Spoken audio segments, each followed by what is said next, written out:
1580.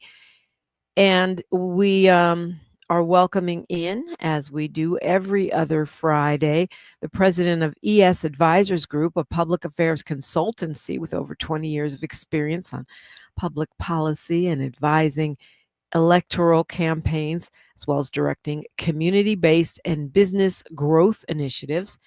Also, he is a regular contributor here at KBLA Talk 1580. Ed Sanders, good morning. Dominique, good morning.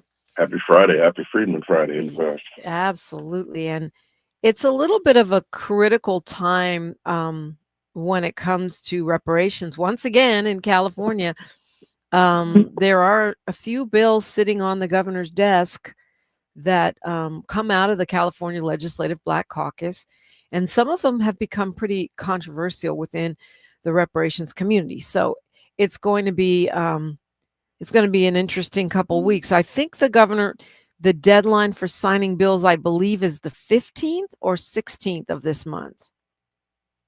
You may be right. I'll have to look and reaffirm that for you. That's a good question. I know that it is coming up. So if you want something signed or you don't want it signed, then we call, we write, and we talk about it on social media so that the electeds know it's a hot topic. I think me and you have talked about this before, how the staffers are kind of the pipeline into the consciousness of electeds. Mm-hmm. Correct. It's the 13th too, by the way. Oh, it's the 13th. Oh my. Okay. So we really have just a little over a week to weigh in on these various bills, not just reparations. I mean, Waukesha's law is also on his desk to force law enforcement to inform families when people are killed or die in custody or when they're moved into a hospital. So that's an important one. Yeah, the legislative process plays out really annually. The bills that have made their way through the legislature are generally done, with some measure of understanding that the governor will sign. And so, you look to see.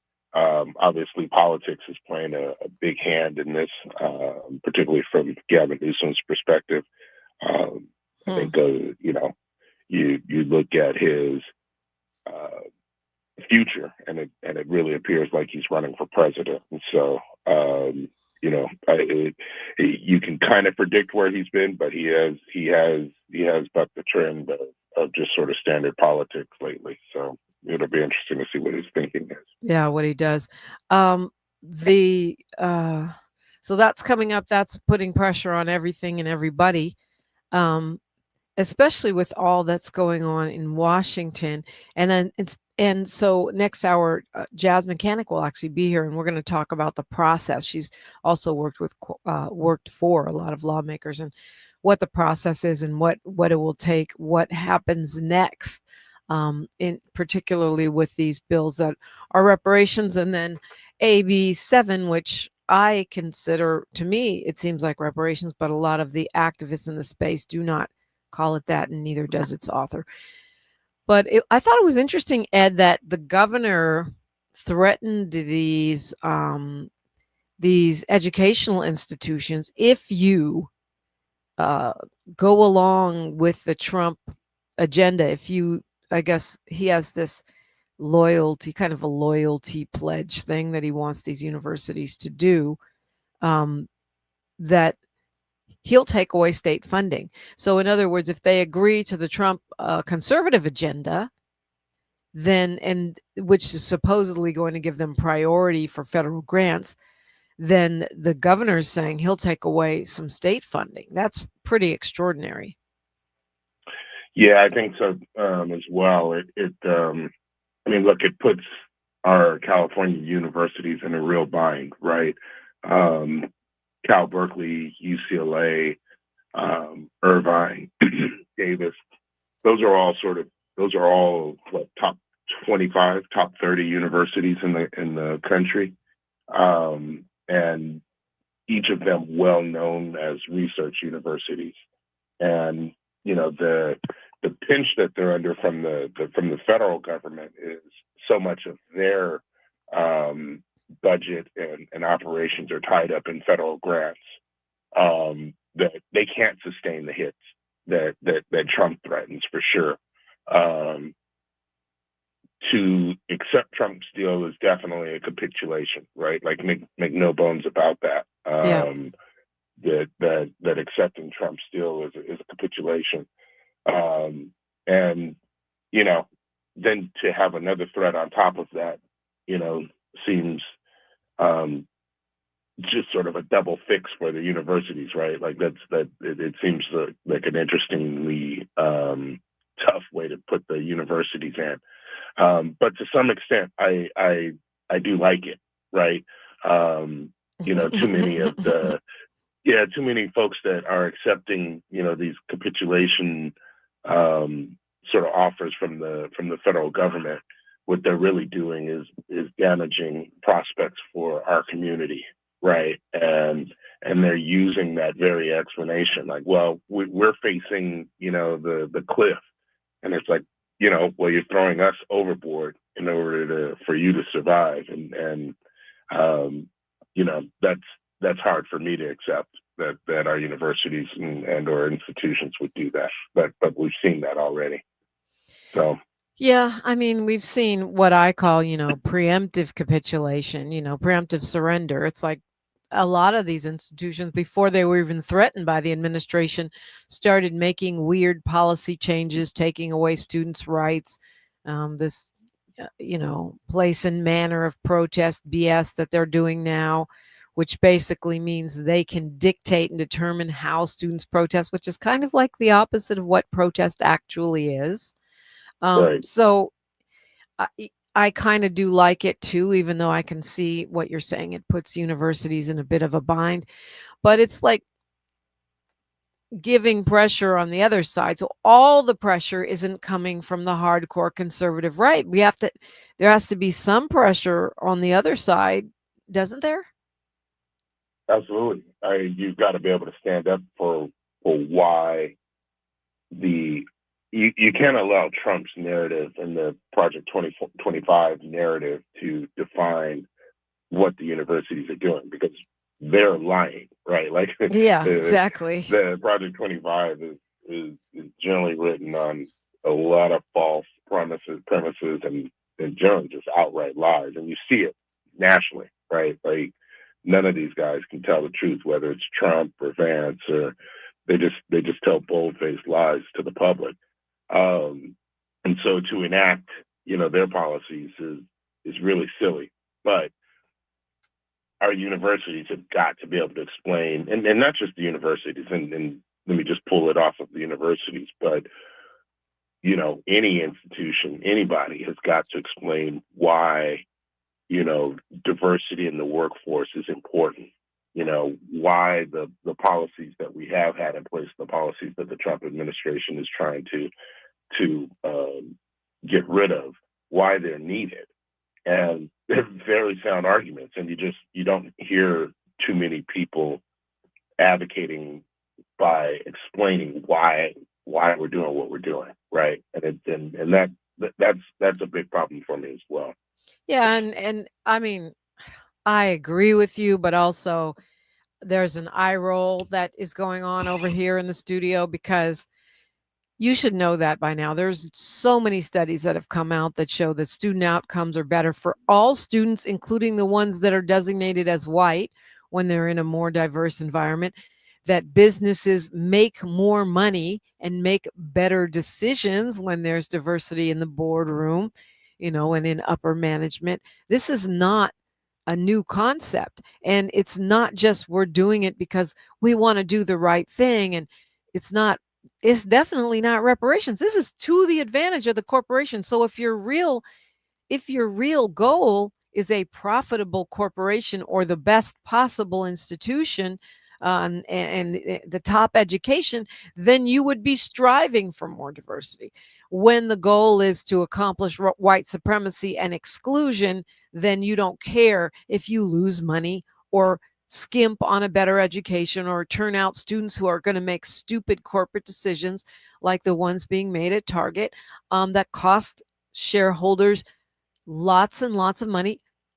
that goes to show you that racism is what's at play with this administration, and not merit, not a desire to maximize profits, and not even to follow the data to show them the best outcome for an educational institution, a corporation, or any other kind of institution. Yeah, I mean, look, you aren't wrong, and I think you and I agree on a lot of what you just said. The the response to by those institutions to Trump's war on diversity, frankly, is muted, right? Like we over the last couple of weeks, we've talked about just sort of the Democratic Party voice, right? Like who's got the strong voice to push back on Trump, and we've kind of, or at least I'm saying that there's not really a strong voice, central voice, and that's why Newsom has kind of mattered in this, because you've got him, you've got AOC, and then kind of falls off after that. But in the corporate world, no, you don't hear any of the corporate leaders. And that's really, really disappointing that you don't have business leaders, standing up for the American people. Right, because the ones that are doing it quietly. The Costcos of the world. Well, there's a couple. I mean, Costco, Southwest Airlines has been pretty in your face about their DEI stuff, and they did a very loud Black History Month campaign last year. Mm-hmm. So, I mean, we'll see, but I agree with your point. We could definitely see more, especially considering how it positively impacts their bottom line. It's a big day for Sean Diddy Combs today. We'll have sentencing. We'll look at that and more when we come forward. Ed Sanders and Dominique DePrima. Miles is here too. KBLA Talk 1580. She's reclaiming her time on KBLA Talk 1580. More First Things First with Dominique DePrima when we come forward. Hello, KBLA delegation. Tavis Smiley here. On Saturday, October 25th, LA Trade Tech becomes the epicenter of ideas that matter. The Left Coast Forum is bringing together voices that challenge, inspire, and illuminate, with keynote presentations from people like noted economist Richard Wolff, the man who breaks down capitalism in ways that make sense to working folk like you and me, and Dr. Cornel West will be there, the brilliant philosopher and activist who never stops fighting for justice and speaking truth to power and to the powerless, for that matter. So this isn't just another conference. This is where ideas get tested, where the conversations that shape our future begin. Multiple plenary sessions, dynamic speakers, real talk about the issues that impact our communities, and then some good food and a live band. Saturday, October 25th, LA Trade Tech, Left Coast Forum. The event is free and open to the public, but you must register at our KBLA1580.com website, where you can also peep the plenary topics. The future belongs to those who show up and engage. So don't just think about change, be part of the conversation that creates it. The Left Coast Forum is brought to you by the LA Progressive, the Empowerment Congress, Community Coalition, Partnership for Growth LA, Southwest Voter Registration Education Project, LA Care Health Plan, United Teachers Los Angeles, Black Progressive Action Coalition, St. John's Community Health, the National Lawyers Guild, the Weingart Foundation, and more. Space is limited, so if I were you, I'd register right now at KBLA1580.com. Your voice matters, your presence matters. We'll see you there. Dude, did you order the new iPhone 17 Pro? Got it from Verizon, the best 5G network in America. I've never looked so good. You look the same. But with this camera, everything looks better, especially me. You haven't changed your hair in 15 years. Selfies? Check, please.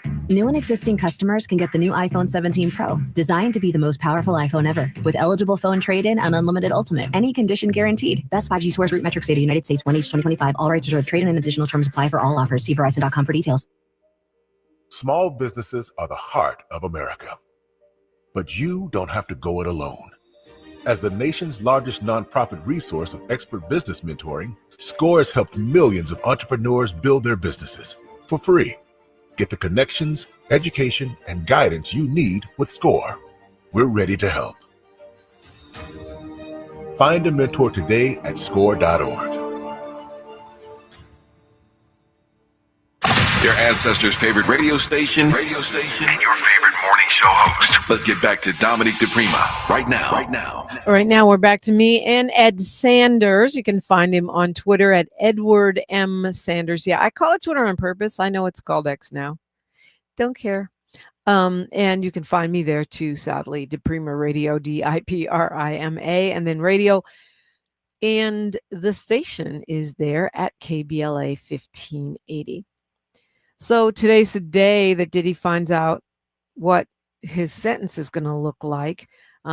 As you know, he was acquitted of the most serious charges against him. And he is basically being sentenced for moving prostitutes across state lines for his freak-offs. Is really being a John. I mean, except for that you've got the transport thing, which makes it more serious. I understand, according to a couple of lawyers that I've talked to. Seems like the feds, really threw everything at this and came up short. But they might, I guess it's, we'll see. It seems like they might sentence him more harshly than you would normally get sentenced for something like this, because the feds tainted the court of public opinion. They threw everything they had at him, including the baby oil. And, really, look, he wasn't on trial for domestic violence. I'm not saying that's okay. It's interesting. He wrote a letter to the judge in which he apologized for the domestic violence, even though that's not what he was on trial for. And to me, that seemed like an acknowledgement on his part that even though he wasn't charged with that, that's part of what he's being judged on. Yeah. That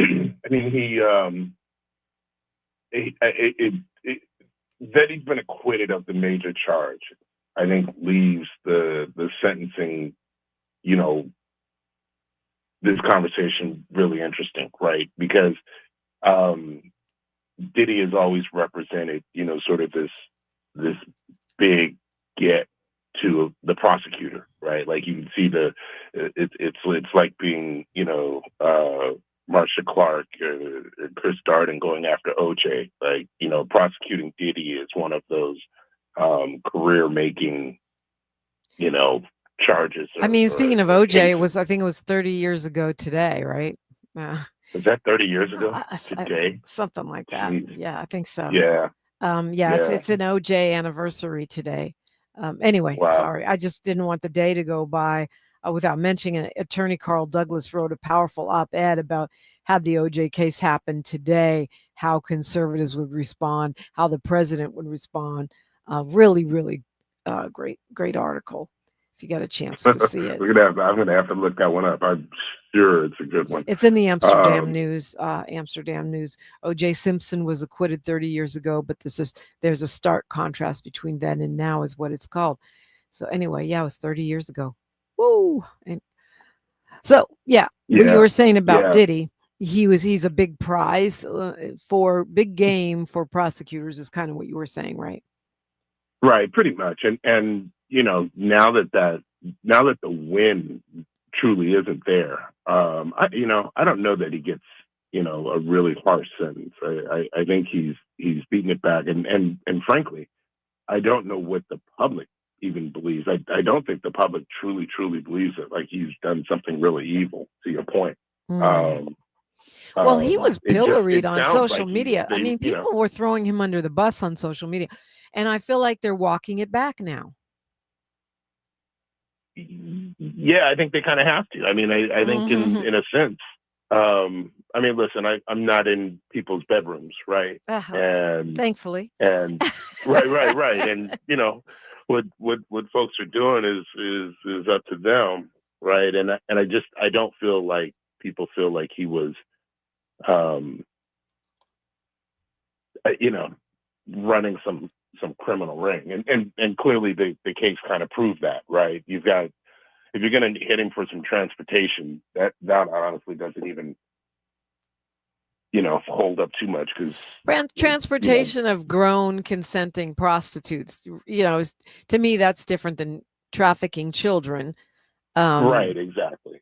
Right. And if he's gonna get sentenced for that, and honestly, if I'm him and I got sentenced for that, I'd plead some sort of Epstein, release the Epstein files and then I'll go to jail or something, It's kind of hard to sentence him, and the Jeffrey Epstein files are still sitting there on Patel's desk. I also don't know how his team's requesting a pardon from Trump ahead of sentencing is going to play with a judge. I'm feeling like if I was a judge, I might have a problem with that. And then you've got folks on both sides of this kind of either standing up for him or throwing him under the bus. Apparently, Keith D says that Diddy put a $1 million bounty on Tupac and Suge Knight's heads. And then, you've got the stylist that's suing him, saying he feared for his life. Diddy, Cassie sent a letter to the judge asking for a harsh sentence. And there's another woman, I can't think of her name, another woman that was one of his girlfriends, I guess, who said that prosecutors were pressuring her to say that she was a victim when she didn't feel she was a victim. Yeah, and I think there's a lot of that, right? Right, like of course. Cassie has made, a ton of money off of the transaction of this prosecution. That's the point, which is, he's vulnerable in his wealth and notoriety and blackness. And you see people trying to take advantage of it left and right. Now, ultimately, I don't know the judge and haven't spent 2 minutes looking at at the participants in the courtroom, but I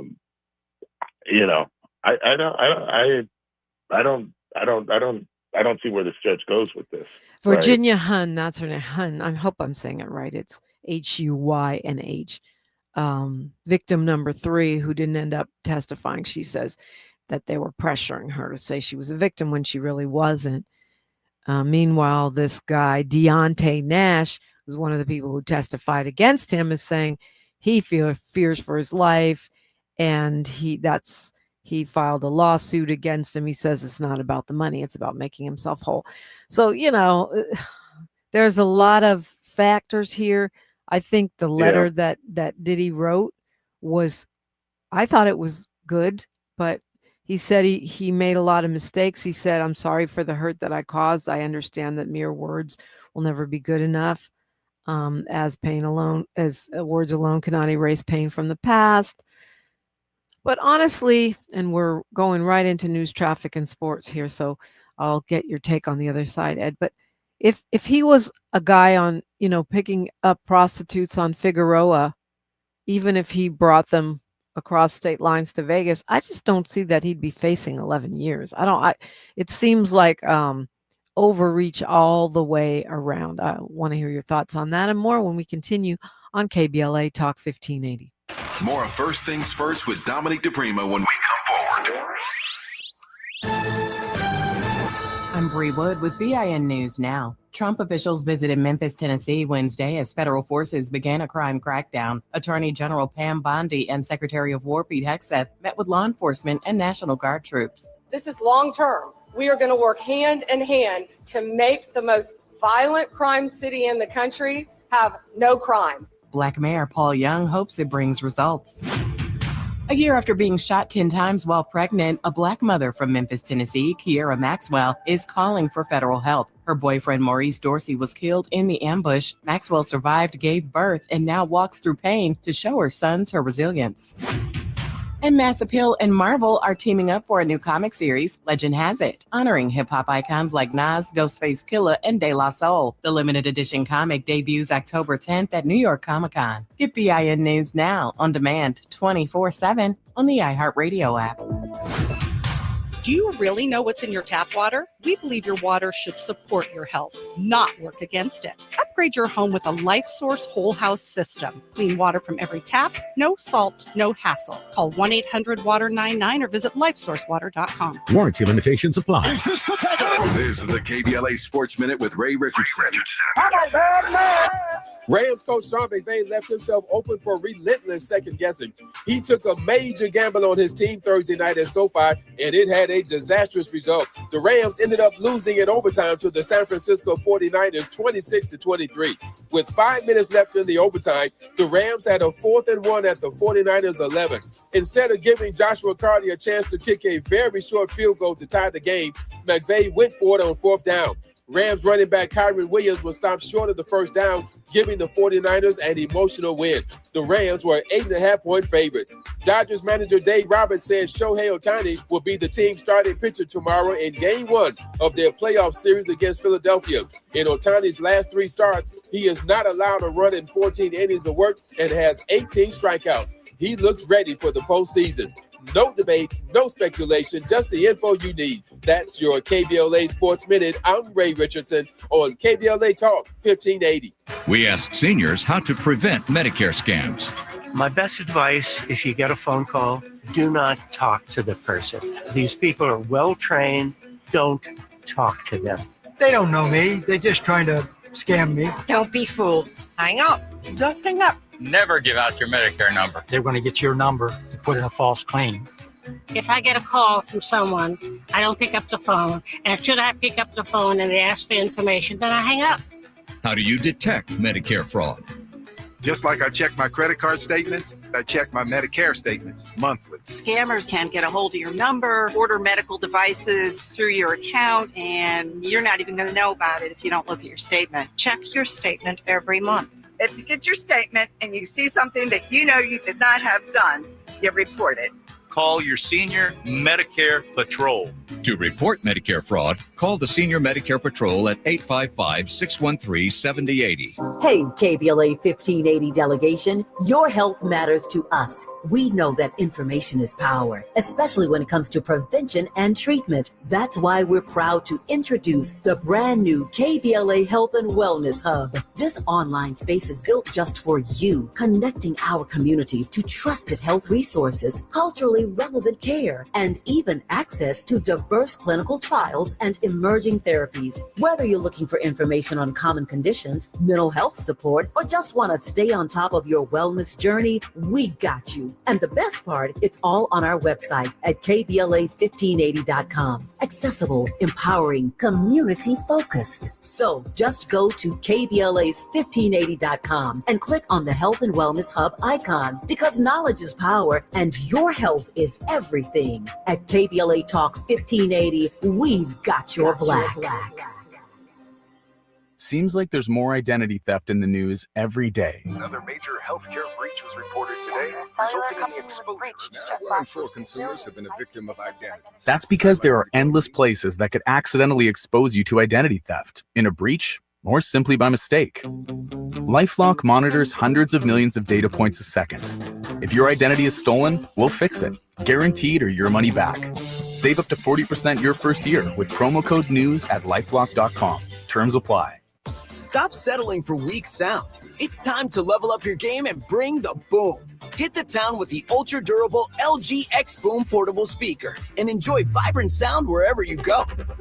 Elevate your listening experience to new heights, because let's be real, your music deserves it. The future of sound is now with LG X Boom. And for a limited time, save 25% at LG.com with code FALL25. Bring the boom. X Boom. Hello, KBLA listeners. This is Dr. Paul Wallace. I want to discuss a type of eczema called atopic dermatitis, which is often misdiagnosed in Black children and adults. Atopic dermatitis is an autoimmune disorder that can be accompanied by food allergies, hay fever, and asthma.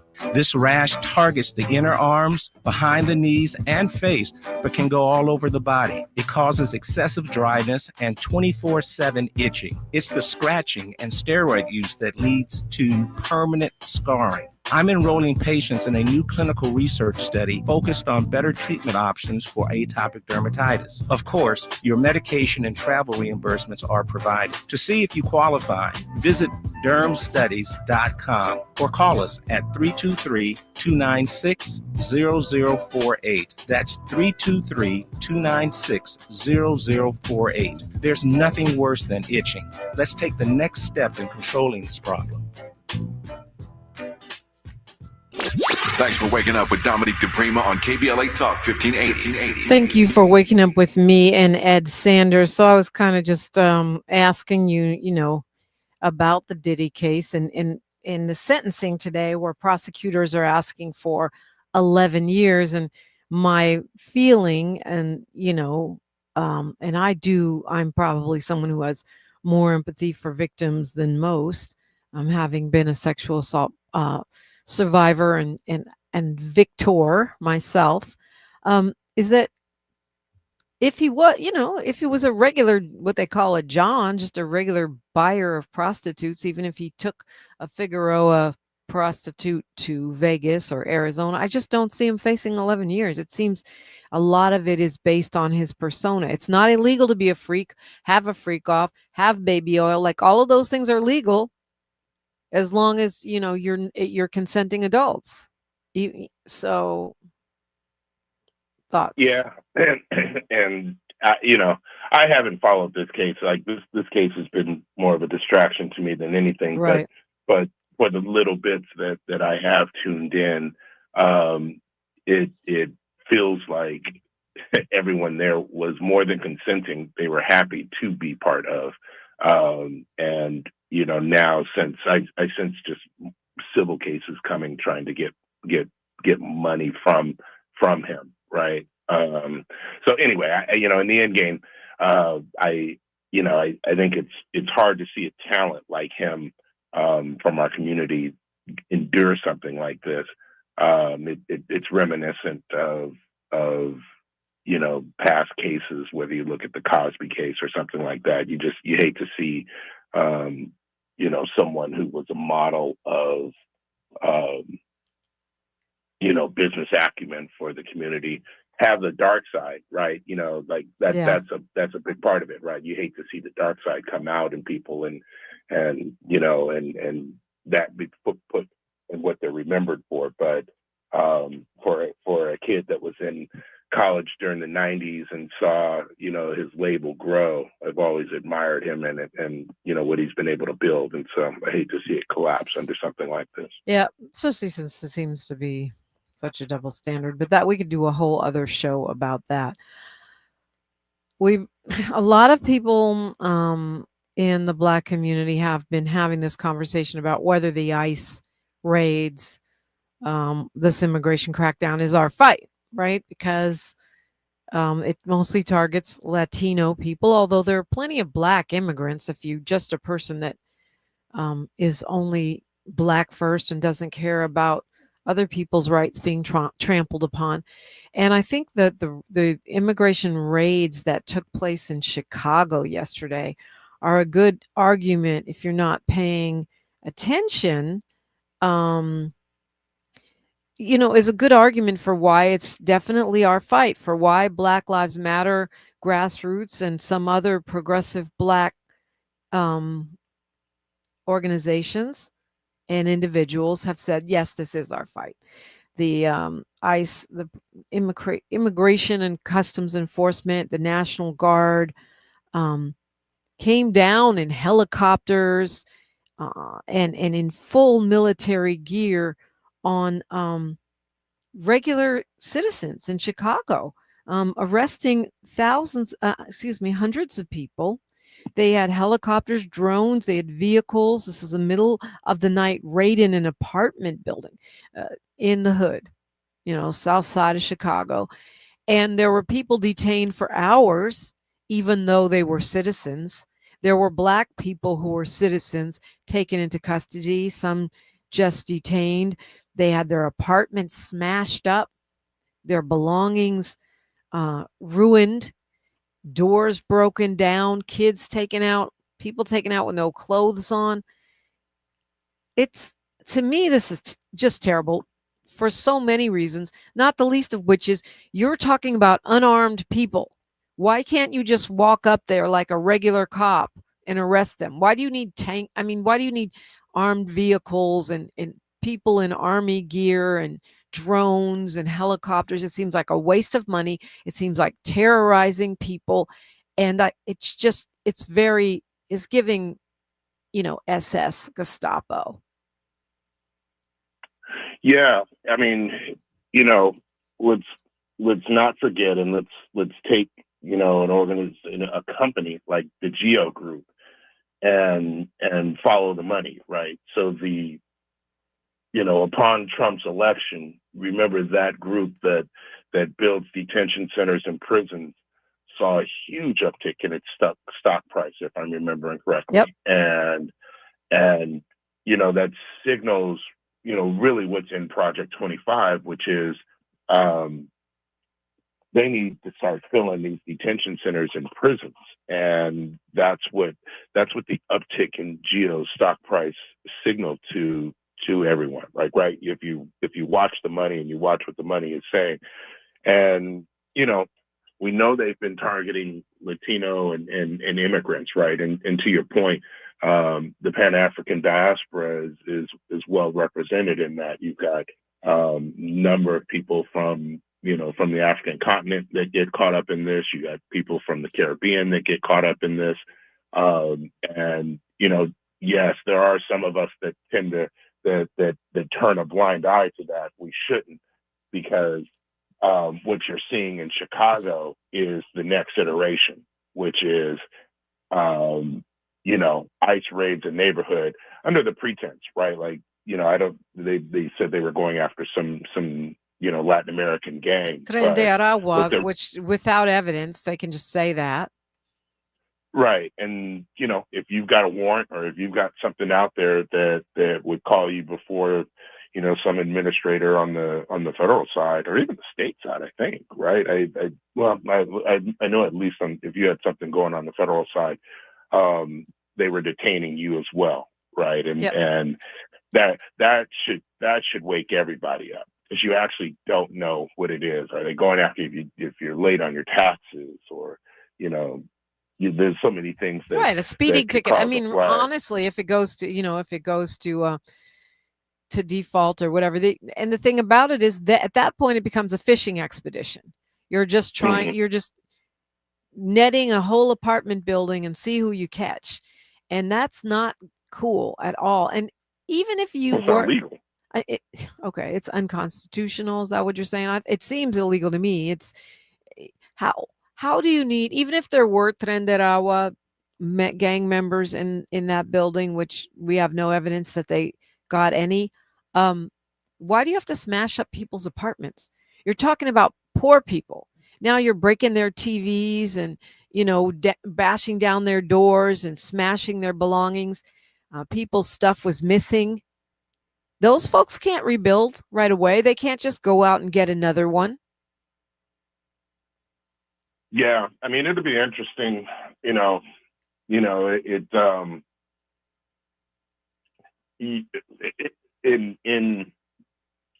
In private conversation, I would play this out, right? And if we were back in the 80s and 90s and having the conversation here in LA streets,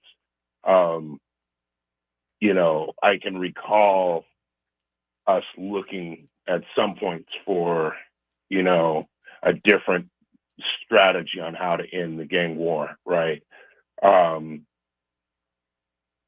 This is not that, right? And that I wanted to draw that, because what you're going to hear from the Trump administration is, I'm policing the streets of Chicago. I'm making Chicago safe, right? Like, that's what you're going to hear.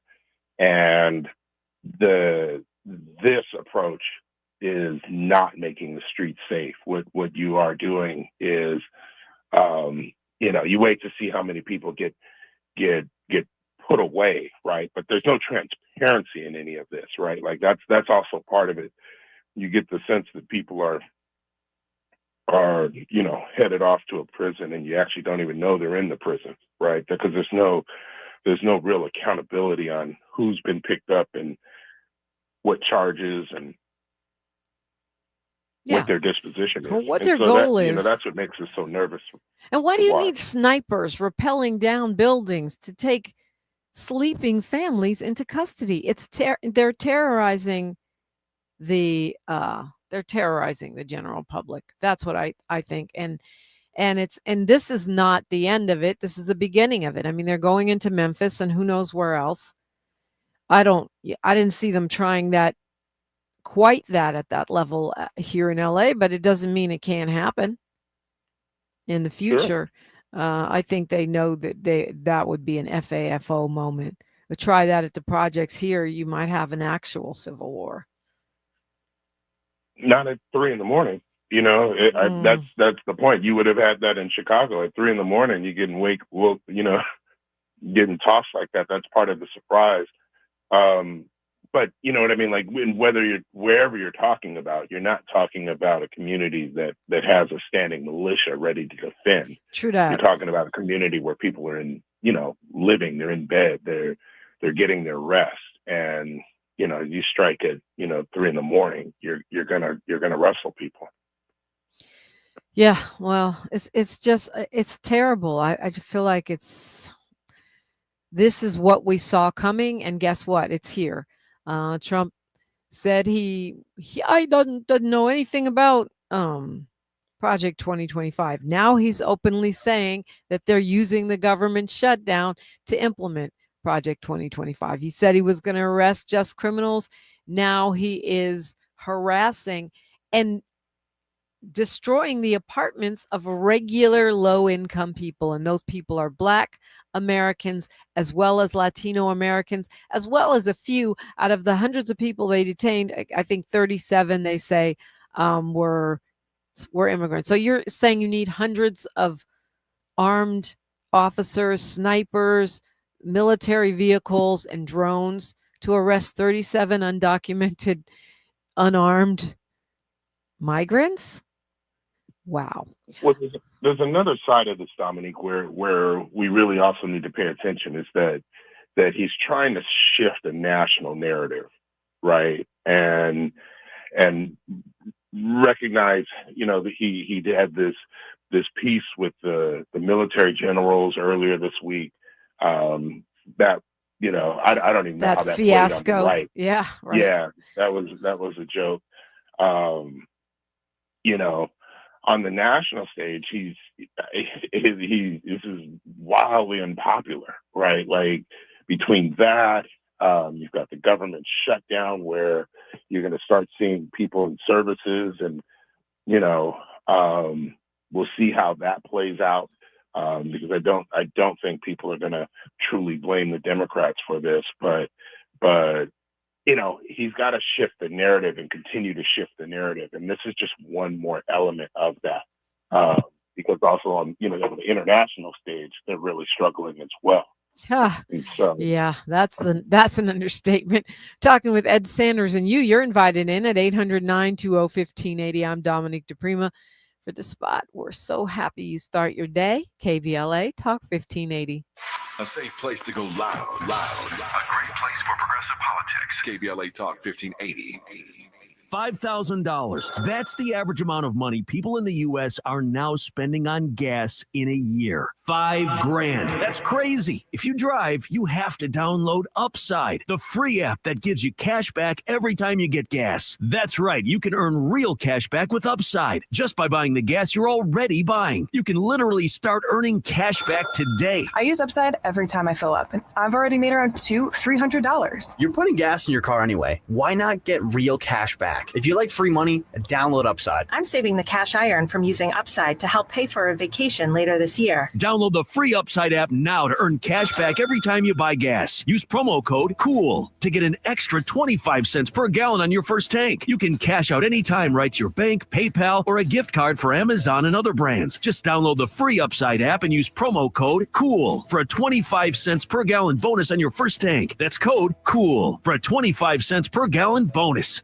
This is an ad by BetterHelp. We've all had that epic rideshare experience. Halfway through the trip, you know their heartbreak, their career path, and they know your aspirations to go find yourself in Portugal. It's human. We're all looking for connection, for someone to listen. But sometimes the people we spill our hearts to aren't exactly equipped to help us through it. With over a decade of data-backed experience from helping millions of people, BetterHelp matches you with a therapist based on your needs and goals. No asking for recommendations or endless scrolling through listings. Simply answer a few questions online and you'll be matched with a therapist often in as little as 48 hours. Join over 5 million people worldwide who've trusted BetterHelp for their mental health and well-being.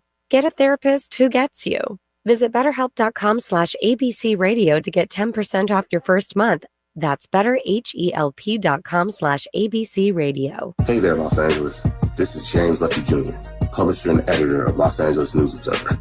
Are you hungry for news that matters to you in the African-American communities of Los Angeles? Well, buckle up, because we got the scoop you've been craving. Stay in the know and never miss a beat with our free weekly publications conveniently available near you. Or hop on the digital wave and become an exclusive subscriber at OGNSC.com. Don't forget to join the party on Instagram and Twitter at OGNSCINC for behind-the-scenes access and sizzling updates. No more FOMO. Let's stay informed, connected, and empowered together. At KBLA Talk 1580, we do more than just talk. You got a big mouth. Hello, Joe, you're up. Welcome. We're unapologetically progressive, and we don't black down. Yes, Ed Sanders, I guess, having you on, the one of my government experts on the team, what are you making of this shutdown? I mean, you were talking about who gets blamed, and I think the polling so far is showing that Republicans are getting blamed. But at the same time, the Trump administration is using this. It's not your average government shutdown. I mean, he's using it to do job cuts on steroids.